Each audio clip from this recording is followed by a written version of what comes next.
어제 말씀에서도 우리 본 것 같이 이제 압살롬이 자신의 이복 형을 죽이고서 외가 구슬에 가서 숨어 산 지 3년이 되었습니다. 그리고 그동안 다윗의 분노의 마음은 많이 수그러들었죠. 그리고 오늘 말씀 보니까 이제 요압이 움직이기 시작합니다. 아무래도 정치적인 그런 행보라고 보는 것이 좋겠죠. 요압은 압살롬 왕자가 다윗 왕의 왕위를 잇는 것이 좋겠다고 생각했던 모양입니다. 그래서 압살롬을 데려다가 다윗과 화해를 시키고 다윗 왕가에 다시 이제 평안을 가져오게 하려는 그런 일을 꾸미고 있습니다. 어쩌면 이스라엘의 군대 장관으로서 또 다윗의 신하로서 당연히 해야 할 일인지도 모르겠습니다. 당연히 생각해 볼 수 있을 만한 일이고 또 신하로 된 도리로서 그런 일을 계획하는 것이 당연할지 모르겠습니다만은 이 과정에서 요압이 미처 생각하지 못한 것이 하나 있습니다. 그것은 이 이스라엘이라는 나라가 여호와 하나님께서 다스리시는 신정 국가라는 사실입니다. 이 이스라엘에서 왕은 하나님의 대리자에 지나지 않습니다. 사실 세상의 모든 권력이라는 것이 다 하나님의 대리의 일이긴 하지만은 특별히 이스라엘이라는 국가는 하나님 당신의 나라로 세우신 그런 나라입니다. 그렇기 때문에 누구를 다윗의 후계자로 세울 것인가 하는 것은 요압이 결정할 일이 아닙니다. 그것은 하나님께서 결정하실 일이고 또 하나님께서 이미 결정하신 일입니다. 우리가 성경 이야기를 통해서 익히 알고 있듯이 하나님께서는 솔로몬을 다윗의 후계자로 이미 정해 놓으셨습니다. 하지만 요압은 이 사실을 알지도 못하였고 그래서 하나님의 뜻을 묻지도 않고 스스로의 계획을 가지고 말하자면 역사를 움직여 나가려고 합니다. 그 덕분에 이 뒤에 계속해서 나오는 것 같이 이스라엘은 그리고 다윗 왕과는 아버지와 아들이 서로 칼을 겨누고 싸우는 그런 비극을 맛보게 됩니다. 하나님의 뜻을 알지 못하고 스스로의 삶과 스스로의 역사를 스스로 만들어 가려고 하는 한 인간의 계획이 그 뒤에 파장을 너무나 커다랗고 비극적으로 만들어 놓고 있는 것입니다. 오늘 2절 말씀 보니까 요압이 드고아에서 한 지혜로운 여인을 데려다가 연기를 시킵니다. 요압은 고향이 베들레헴으로 알려져 있고 이 드고아는 베들레헴에서 한 2시간 남짓 떨어진 도시입니다. 그러니까 아마도 요압은 이미 이 여인에 대한 소문을 익히 들어서 알고 있었던 모양입니다. 이 여인을 불러다가 이렇게 행하여라, 이런 연기를 왕 앞에서 하여라 라고 말하면서 3절 말씀 보니까 이 여인의 입에 요압이 할 말을 넣어주었다라는 표현으로 되어 있습니다. 그만큼 말 한마디, 단어 하나하나 요압의 뜻대로 요압이 생각하는 그대로 말할 수 있도록 이 여인을 움직이려고 하고 있습니다. 그런 요압의 마음을 잘 보여주는 구절입니다. 하나님의 뜻을 분별하고자 하는 사람들은, 그래서 하나님의 주권을 인정하고 하나님의 인도하심을 늘 구하는 이들은 자신의 계획은 물론 가지고 있을 수 있지만 늘 상황이 어떻게 변화되는지, 다른 사람들이 어떻게 반응하는지 그것을 늘 살피게 될 것입니다. 하나님께서는 늘 신비로운 방식으로 역사하시기 때문에, 그리고 환경과 사람과 여러 가지 방식으로 하나님의 뜻을 우리들에게 보여주시기 때문에 하나님의 뜻을 구하고 하나님의 인도하심을 받고자 하는 이들은 그렇게 환경이 어떻게 움직여지고 있는지, 다른 사람들이 어떻게 행동하는지, 그 가운데 하나님의 뜻이 어떻게 드러나는지 그것을 찾으려고 노력을 기울일 겁니다. 그리고 자신이 세워놓은 계획과 주변 상황이 다르게 움직이더라도 언제든지 하나님의 뜻에 따라서 자신의 계획을 내려놓을 수 있는 그런 마음의 여지를 늘 가지고 있을 것입니다. 하지만 하나님 두려워할 줄 모르는 이들은, 하나님의 인도하심을 받을 줄 모르는 이들은 이렇게 모든 것을 자신의 통제 아래 두려고 합니다. 자신이 해야 되는 모든 말들, 행동들, 주변 모든 상황들을 자신의 통제 아래 둠으로써 자신이 계획한 그대로 움직여야 마음이 편한 것이겠죠. 그리고 이것은 아마도 스스로 하나님의 자리를 대신하려고 하는 인간의 뿌리 깊은 죄성의 모습 그대로일 것입니다. 이런 이들은 자신이 모든 상황을 통제할 수 있다고 믿습니다.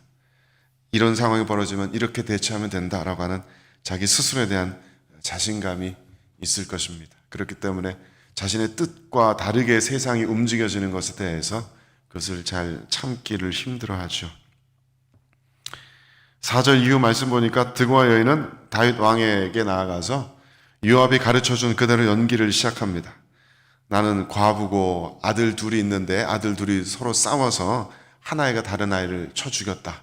이렇게 살인죄를 저지르니까 우리 가문의 모든 사람들이 다 일어나서 이 살인죄를 저지른 그 아들마저 죽이려고 한다. 그렇게 된다면 나에게 하나 남은 아들마저 죽게 되는 것이니 내가 그것을 받아들이기가 힘들다. 왕에게 그것을 좀 도와달라라고 이렇게 얘기를 하는 겁니다. 두 아들 중에 한 아들은 다른 형제에게 맞아 죽고 다른 남은 하나의 아들마저 살인죄를 저질렀다고 해서 사람들 손에 죽게 된다면 이 과부는 정말 아무 곳에도 의지할 곳이 없는 사람이 됩니다. 자신을 부양해 줄 사람이 없는 상태가 됩니다. 이 고대 유대 시절에 여인이 지금처럼 어디 나가서 직업을 가질 수 있는 것도 아니고 재산을 가지고 일을 할 수 있는 것도 아닙니다. 꼼짝없이 굶어 죽게 되는 그런 상태인 것입니다. 그렇기 때문에 이 아이들이 죄를 저질렀다고 해서 이 아이를 데려다가 죽여버린다면 이 과부는 정말 절망적인 상황에 빠지게 되는 것이죠.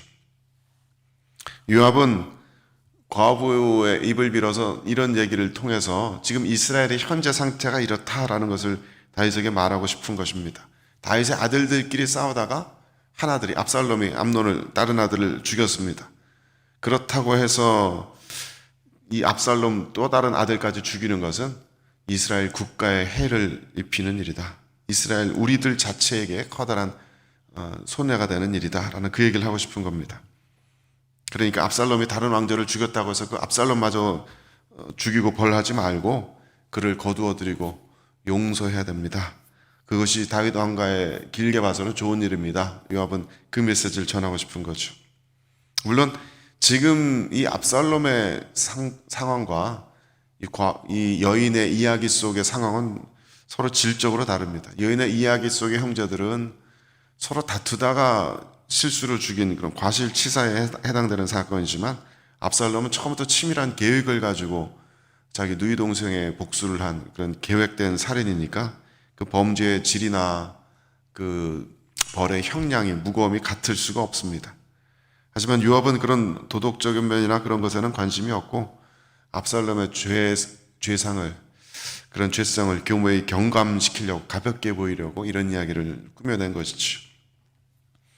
8절 말씀에서 다윗은 여인의 호소를 받아들입니다. 그래서 그 남은 아들이 죽지 않도록 선처하겠다라는 뜻을 밝히죠. 물론 이것은 자칫하면 공정하지 않은 재판이 될 수 있습니다. 어쨌든 법을 거스러서 살인죄를 저지른 아들인데 그 아들이 죄값을 받지 않게 하겠다라는 것이기 때문에 자칫하면 매우 불공정한 재판이 될 수 있는데 그렇기 때문에 이 여인은 이렇게 덧붙입니다. 이렇게 그 살인죄를 저지른 아들을 용서해주는 그 허물이 다윗 왕의 책임이 아니고 내가 그리고 우리 집안이 책임져야 될 일입니다. 라고 이렇게 다윗의 마음을 편하게 해줍니다. 그리고 11절 말씀에서 여인은 다시 한번 다른 사람들이 자신의 가문 사람들이 그 내 아들을 죽이지 못하도록 해달라고 빌었고 다윗은 거기에 대해서 확답을 줍니다.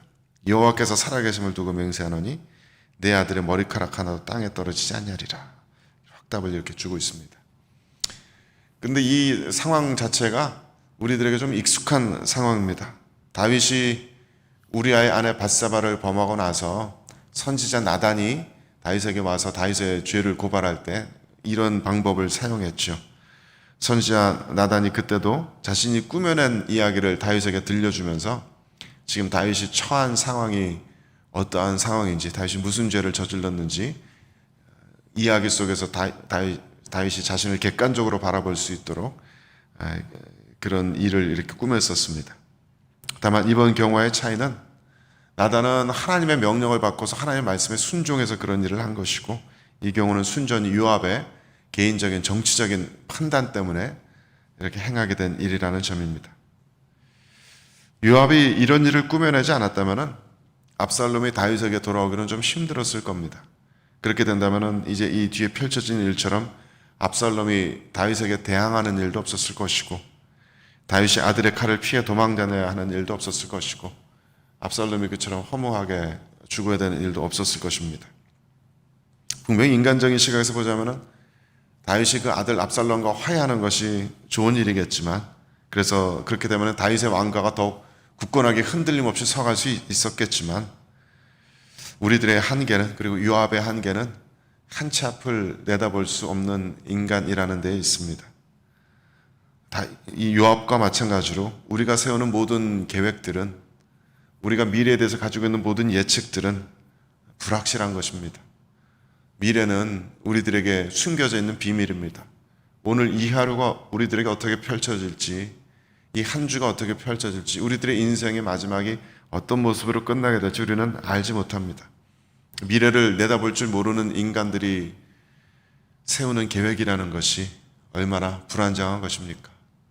미래를 예측할 수 없는 인간이 가지고 있는 자신의 삶에 대한 예측이 얼마나 불안한 것입니까? 성경의 이야기를 통해서 늘 우리가 확인하는 것처럼 하나님의 사람들에게 벌어진 어떤 일들은 인간적인 시선으로 보기에 굉장히 안 좋은 일처럼 보여지는 경우들이 많이 있습니다. 모세가 유대 사람을 죽이고 광야로 도망쳤을 때, 그때 모세의 삶은 끝난 것처럼 보였습니다. 모세에게 더 이상 어떤 희망적인 일들이 펼쳐지지 않을 것처럼 보였습니다.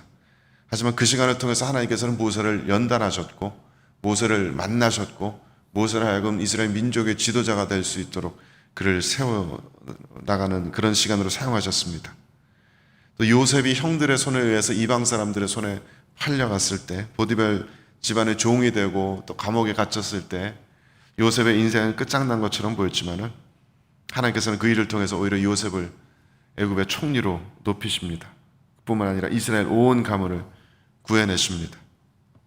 우리 믿는 이들이 어떤 상황에서든지 마음의 평안을 지켜낼 수 있는 것은 우리들 스스로의 예측과 우리들 스스로의 불안을 믿는 것이 아니라, 우리를 죽기까지 사랑하시고 우리를 위해서 모든 일을 행하실 수 있으신, 그리고 우리들에게 가장 좋은 일이 무엇인지 알고 계시는 하나님의 그 지혜와 사랑과 능력을 우리가 믿고 신뢰하기 때문입니다.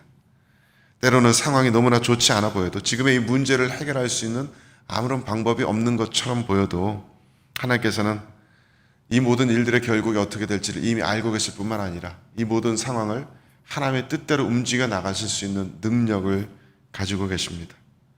그렇기 때문에 믿는 이들은 결코 성령에 앞서 행하지 않습니다.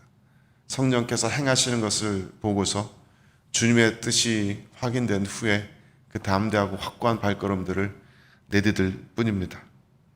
세상 사람들이 보기에는 느려 보이고 미련해 보일지 모릅니다. 특별히 우리 같은 장로교회에서 무언가 하나 결정하려면은 당회가 다 모여서 만장일치 서로 될 때까지 서로 끈질기게 서로를 설득하며 기다리곤 합니다. 우리 교회에서는 다수결의 법칙, 민주주의 법칙 그런 거 통하지 않습니다. 하나님의 뜻이 더 중요하지 대중들의 뜻이 더 중요하지 않기 때문입니다. 이런 방법들이 사람들의 눈에는 굉장히 비효율적이고 느리게 보일지 모르지만은 하나님의 뜻을 분별하고자 하는 우리 사람들의 치열한 몸부림입니다. 그리고 그것이 늘 옳은 방식인 줄로 믿습니다.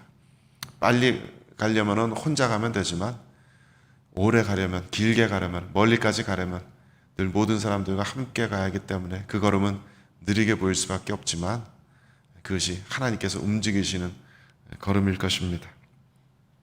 요압처럼 내 머릿속에 수많은 계획들이 있고 그 계획이 내 스스로의 생각이 아무리 좋아 보여도 우리는 먼저 하나님께 묻고 하나님의 뜻을 먼저 구하는 것이 우리들의 삶의 원칙이 되어야 할 줄로 믿습니다. 오늘 이 아침에 기도하실 때에도 우리들의 삶의 모든 계획과 소망들을 다시 한번 주 예수 그리스도의 십자가 앞에 내려놓을 수 있게 되기를 바랍니다. 그리고 주님께서 이끄시는 모든 발걸음 받아들일 각오를 하고, 나의 인생을 망치실 권리도, 나의 인생을 높이 세우실 권리도 하나님 한 분께 있습니다 고백하면서 우리들의 마음에 하나님의 신뢰로부터 오는 참된 평안으로 가득 찰 수 있게 되기를 주님의 이름으로 축원드립니다. 함께 기도하겠습니다.